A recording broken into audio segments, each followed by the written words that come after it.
નમસ્કાર દર્શક મિત્રો, હું છું રૂપલ વણિજિયા. સંપૂર્ણ ન્યૂઝમાં આપનું સ્વાગત છે. જિલ્લા રોજગાર કચેરી પાલનપુર દ્વારા મહિલા ઉમેદવારોને રોજગારીની વધુ તકો ઉપલબ્ધ કરાવવાના હેતુથી મહિલા રોજગાર ભરતી મેળાનું આયોજન કરવામાં આવ્યું હતું. ભરતી મેળામાં MRF tyres limited, Tata Motors private limited, Avenue Supermart, DMart, Delta Info Soft private limited, Softech Solutions private limited અને તનુ મોટર્સ પ્રાઇવેટ લિમિટેડ સહિત કુલ 6 કંપનીઓએ ભાગ લીધો હતો. ભરતી મેળામાં બનાસકાંઠા જિલ્લાના કુલ 248 મહિલા ઉમેદવારોએ ઉત્સાહપૂર્વક ભાગ લીધો હતો. ઇન્ટરવ્યુ પ્રક્રિયા પૂર્ણ થયા બાદ વિવિધ કંપનીઓ દ્વારા 108 મહિલા ઉમેદવારોને નોકરીની ઓફર આપવામાં આવી હતી. આ ભરતી મેળો મહિલા ઉમેદવારોને ઘરઆંગણે રોજગારીની તક ઉપલબ્ધ કરાવવામાં મહત્વપૂર્ણ સાબિત થયો હતો.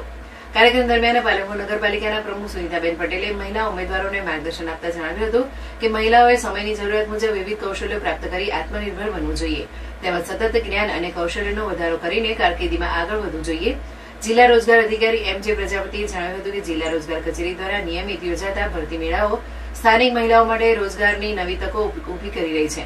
તેમણે મહિલાઓને નોકરીમાં જોડાયા બાદ પણ નવી કુશળતાઓ વિકસાવવા, કૃત્રિમ બુદ્ધિમત્તા એટલે કે AI સહિતના આધુનિક અભ્યાસક્રમોનો લાભ લેવા અને પોતાની કાર્યક્ષમતાનો વધારો કરવા અપીલ કરી હતી. આ મહિલા રોજગાર ભરતી મેળામાં સફળ આયોજન માટે જિલ્લા રોજગાર કચેરીના અધિકારીઓ અને કર્મચારીઓએ નોંધપાત્ર જહેમત ઉઠાવી હતી.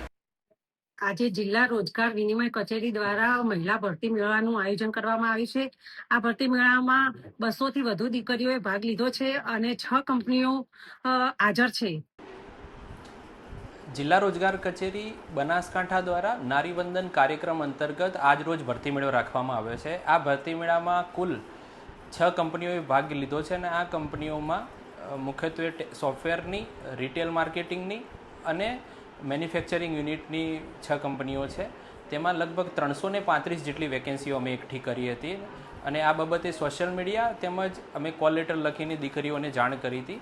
આ ભરતી મેળાનો મુખ્ય હેતુ દીકરીઓને પગભર બનાવવા માટેનો છે અને આ પ્રકારના ભરતી મેળાથી દીકરીઓને રોજગારીની તકોનું પ્રમાણ વધે છે. બીજી વસ્તુ અહીંયા એ જણાવતા આનંદ થાય છે કે આ પ્રકારના ભરતી મેળા જો દીકરીઓ માટે જુદા જુદા સેક્ટરમાં રોજગારી ઉત્પન્ન થતી હોય તો રાજ્ય સરકારનો જે દરેક હાથને કામનો જે સૂત્ર છે એ સાકાર થાય એમ છે. ધન્યવાદ. આજે અમે જિલ્લા રોજગાર કચેરી ખાતે ઇન્ટરવ્યુ આપવા આવ્યા છીએ. અત્યારે અલગ અલગ કંપનીઓ આવી છે અહીંયા ઇન્ટરવ્યુ લેવા માટે. અલગ અલગ લોકોને અલગ અલગ ક્વોલિફિકેશન પ્રમાણે નોકરી, જો જે માણસ જે નોકરીમાં સિલેક્ટ થશે, જે પણ બહેનો અહીંયા આવી છે એ બધી સિલેક્ટ થશે તો એમને નોકરી શ્યોર મળશે. અને મારી એવી ઈચ્છા છે કે જે ક્વોલિફિકેશનમાં પૂરતું હોય એને નોકરી